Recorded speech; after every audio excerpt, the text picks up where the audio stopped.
నమస్తే, welcome to Leo News. Raj కసిరెడ్డిని పోలీసులు అరెస్ట్ చేసిన విషయం మనందరికీ తెలిసిందే. అయితే ఎట్టకేలకు ఆయన పోలీసులకు నిజం చెప్పినట్టు వార్తలు వస్తున్నాయి. మరి ఈ నేపథ్యంలో జగన్మోహన్ రెడ్డి ఇరుక్కునే అవకాశం ఉందా?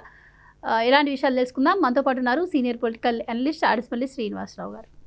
నమస్కారం సార్. నమస్కారం అండి. సార్, రాజ్ కసిరెడ్డి గారు విచారణలో జగన్మోహన్ రెడ్డి గారి గురించి కొన్ని నిజాలు చెప్పినట్టు వార్తలు వస్తూ ఉన్నాయి. సో ఆయన ఎలాంటి నిజాలు చెప్పారు? ఈ నేపథ్యం మరి జగన్మోహన్ రెడ్డి గారు ఏమైనా ఇరుక్కునే అవకాశం ఉంటుందంటారా? మీరేం చెప్తారు? ఇప్పుడు రాజ్ కసిరెడ్డి అన్న అతను ఏం చెప్పాడంటే, వచ్చిన వార్తలు ఏంటంటే, విచారణలో భాగంగా బయటకు వచ్చిన మా సమాచారం ఏంటంటే, అంతా వాళ్ళే చేశారు, నాకేం సంబంధం లేదని చెప్పాడు.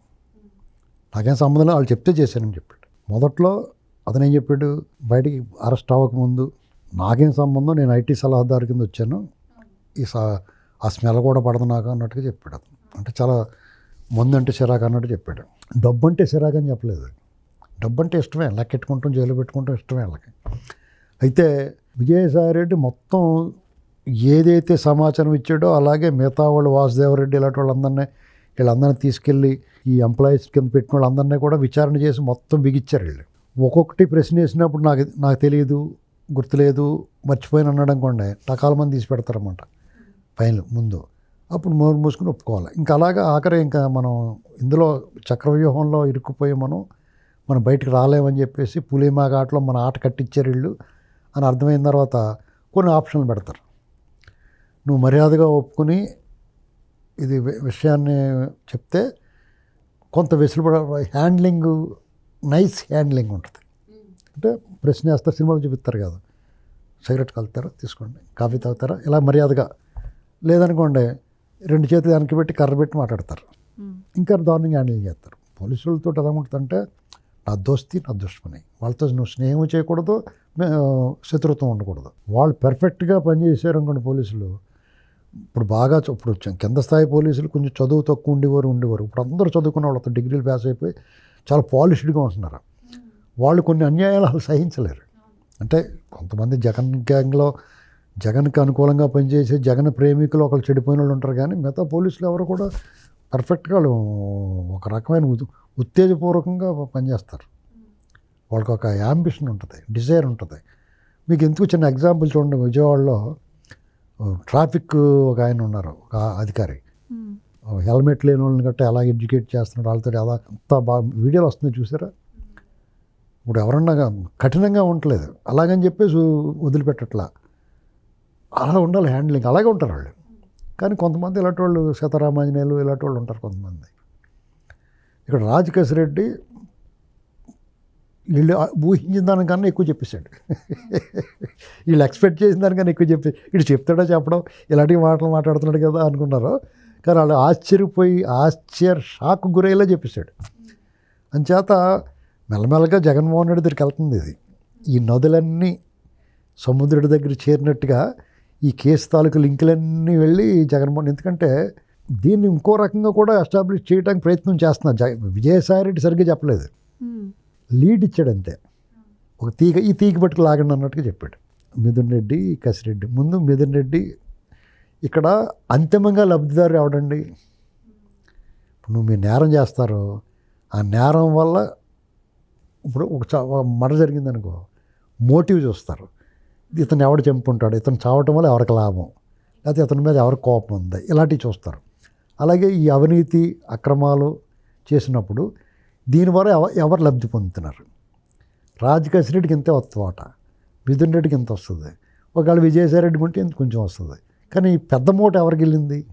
ఇప్పుడు ఇది రూపాయి 2 రూపాయలు కాదు కదా, వాళ్ళే చెప్తున్నట్టు 3,000 కోట్లు 4,000 కోట్లు కాదు కదా, లక్ష కోట్ల పైన. ఎందుకంటే ఇది జరిగిన తీరుతెన్నులు గమనించండి. బ్రోవరీస్, డిస్టిలరీస్ ఉంటాయి, కంపెనీలు ఉంటాయి. ప్రభుత్వం పాలసీ తీసుకుంది. ఢిల్లీలో పాలసీ మీద అంత కేసు పెట్టారు కదా, ఒక మద్యం పాలసీ మీద కేసు పెట్టారు అక్కడ. దానివల్ల మీకు లబ్ధి పొందారండి. అసలు ప్రభుత్వమే నేరం చేసింది, ప్రభుత్వ అధినేతలో దానికి సంబంధించిన అధికారులందరూ బుక్ అయిపోతారు. అప్పుడు ప్రభుత్వం తన ఆధ్వర్యంలో నడిపించింది. అంబటి రాంబాబు గారు లాంటి మేధావులు ఏమంటున్నారంటే, ప్రభుత్వమే నడిపించినప్పుడు అవినీతి ఎక్కడ ఉంటుంది అంటున్నాడు ఆయన. మరి ప్రభుత్వమే నడిపించినప్పుడు ప్రభుత్వ కార్యాలయాల్లో ప్రభుత్వ ఉద్యోగులు పనిచేస్తున్నా కానీ అవినీతి ఉంటుంది కదా. అలాగే దీన్ని ఇక్కడ 100 బాటిల్స్ అమ్ముతారు. ఒక షాప్లో 100 బాటిల్స్ అమ్మారు అనుకోండి, 100 బాటిల్స్కి 1000 రూపాయలు వచ్చిందనుకోండి, 1000 రూపాయలు ప్రభుత్వ ఖజానాకి జమ అవ్వాలి. వీళ్ళు ఏం చేసేవారంటే 100 బాటిల్స్లో 10 బాటిల్స్ చూపించేవారు లెక్క. ఇక్కడ 10 బాటిల్సే అమ్ముడవుతాయి. ఆ 10 బాటిల్స్కి లెక్క జమ కట్టేవారు. మిగతా 90 బాటిల్స్ ఉంటాయి కదా, అది వీళ్ళు ఇంట్లో తయారు చేసేవారు. అంటే వీళ్ళు సొంత డిస్టిలరీస్ నుంచి వాళ్ళ ఇష్టం వచ్చిన బ్రాండ్లు తయారు చేసి పట్టుకొచ్చి అమ్మేవారు. నేరుగా ₹1 కూడా ట్యాక్స్ కట్టక లేకుండా ప్రభుత్వం ఆఫీస్ అద్దె చెల్లిస్తే ప్రభుత్వ ఉద్యోగిగా ఉన్నవాడు అమ్మకందారుడు, అమ్మి కుర్రోళ్ళందరూ కూడా ప్రభుత్వ ఉద్యోగులు, ప్రభుత్వం ద్వారా జీతం చెల్లించి, అంటే షాప్ అద్దె, షాప్ మెయింటెనెన్స్ కానీ లేబర్ మెయింటెనెన్స్ కానీ లేకుండా వాళ్ళ సరుకు ప్రభుత్వానికి సంబంధించిన షాపులో ₹1 సరుకు ఇచ్చి ₹1కి అమ్మేసుకుని ఇంట్లో పెట్టేసుకుంటారు. అంటే 100% వాళ్ళు జంపడిపోయింది. ఇదంతా చేపించింది జగన్మోహన్ రెడ్డి గారే నాకు ఇలా అంతే, చేయమని చెప్పారని ఖచ్చితంగా చెప్పి ఆయన కాకపోతే ఎవరికి. ఇప్పుడు మరి ఇంత జరుగుతుంటే రాజశేఖర రెడ్డి గారు చెప్పారని. ఇంత జరుగుతున్నప్పుడు జగన్మోహన్ రెడ్డికి లబ్ధి లేకుండా ఊరుకుంటాడా? అతను విజయసాయి రెడ్డికి ఉత్తరాంధ్ర చెప్పి అతను ఏదో కొంచెం 10 మూటలు వెనక్కి తీసుకున్నాడనే కదా అతను తప్పించేసాడు. దానికి సీతారామాంజనేయులు లాంటి సహకరించేవారు కదా, ఎప్పటికప్పుడు ఎంక్వైరీ చేస్తా, ఒకవేళ వీళ్ళు ఎవరైనా డబ్బు పట్టుకుపోతున్నా కానీ ఎక్కడికన్నా పట్టుకెళ్తాను కానీ పట్టేసుకుని మళ్ళీ తెచ్చేసి జగన్మోహన్ రెడ్డికి చెప్పిచ్చేసేవారు కదా. అయితే ఇప్పుడు కసిరెడ్డి గారు చెప్పారంటున్నారు, ఏది మద్యం పాలసీ రూపొందించేటప్పుడు కూడా నువ్వే చూసుకోలేదు అంటే ఏదైతే ఎక్కువ లబ్ధి పొందే డిస్టిలరీస్ నుంచి మనం తీసుకునే డబ్బులు కూడా ఇటు పార్టీ ఫండ్గా వచ్చేటట్టుగా చూడు అని కూడా నాకు ఆయన దాన్ని వైట్ చేశారు. మళ్ళీ వైట్ చేయడం, ఇప్పుడు బ్లాక్ మనీ తెచ్చుకున్నా కానీ ఎంజాయ్ చేయడం కూడా దాని రకరకాల మార్గాల్లో వైట్ చేస్తారు. అది అందులో సిద్ధహస్తులు వాళ్ళు. ఇప్పుడు అసలు ఈ మద్యం పాలసీ మార్చినప్పుడు ప్రభుత్వమే నిర్వహించవలసి వచ్చినప్పుడు మన బ్రాండ్లు ఎందుకు లేవు? ఇప్పుడు పాపులర్ బ్రాండ్స్ ఉన్నాయి కదా, అవి ఎందుకు అమ్మలేదు? అంటే వాళ్ళు అమ్ముతున్నప్పుడు లెక్క అప్ చెప్పాలి కదా. ఇప్పుడు వీళ్ళు లెక్క చెప్పకపోయినా వాళ్ళకి లెక్క ఉంటుంది కదా, ఇన్ని బాటిల్స్ వెళ్తున్నాయి, ఎంత ఇండెంట్ పెట్టారు అనేటువంటి వాళ్ళ దగ్గర ఉంటుంది కదా లెక్క. మరి లెక్క దొరకకూడదంటే అవి ఉండకూడదు. అవి ఉండకూడదంటే ఏం చేయాలి? వాళ్ళు పొమ్మనుకుంటే ఏం చేశారు? వాళ్ళు సప్లై చేస్తారు కదా, ముందు ఒక 6 నెలలు సప్లై చేయించాలి, డబ్బులు ఇస్తామనేసారు.